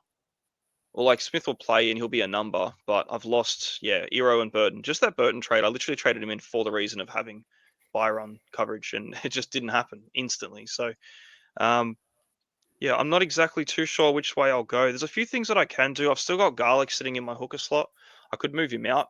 I could move Sands up, but then I'll probably be looking at getting him out. I do really want to get Finn. I was going to wait on Hughes, but I think the way that Katoa's going, and I've got him in my draft, and I sat him last week for his 99, played Moses instead and regretted it quickly.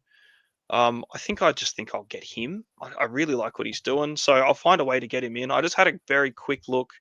I'm 17k short of going Garlic, Toya, and Iro to Karaz, Hiroti, and Katoa. I'm just off. I'll find a way. I'll have a play. But yeah, honestly, I have not really given trades much of a chance today. So sorry about the disappointment on that end. But I will find a way and I'll comment what I've done. So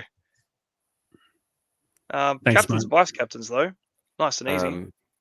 At the moment, if I don't trade in Tedesco, I'm going to run VC Sharp, C Cooler Matangi. That's where I'm at. If Teddy comes in, I'll change that and put something on Teddy. But yeah, that's where I'm sitting. VC Teddy, C Farnworth. Ooh, that's me as well. Oh, yeah, that's it. Yeah, I it's thought I was either going that. something different this week. Oh, I thought I had No, something. that's it. Bang on. It's either that or I put the VC on like a Garrick and C Teddy. Yeah. Yeah, it's either one of the two there. I'll just have to sort of see what I want to do. But I think realistically, when it comes down to it, I like the C on Teddy more than anything else. Then a VC. I don't think it can happen, but I don't know if Herbie outscores Teddy most of the time anyway. So yeah, I think I might, just for the sake of it, I might just mix it up. I'll go VC Garrick and C Teddy and just lock that one down because I think it's a good shout regardless. Hey, don't let me change your mind. No, it was literally one of the two, and I was more than likely leaning into C Teddy anyway because I just thought this Captain Tedesco on a buy round. Why not? Against the Knights, anything can happen. That's it. That is all she wrote. Good luck this weekend.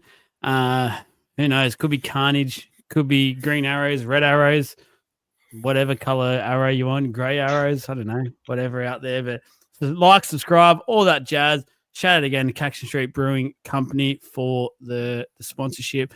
And yeah, that's it. Thank you very much. Let us know your trades this week. Go join the Legends group if you haven't already. Facebook, $2.99 per month. And we will talk to you tomorrow night for our Wednesday live show.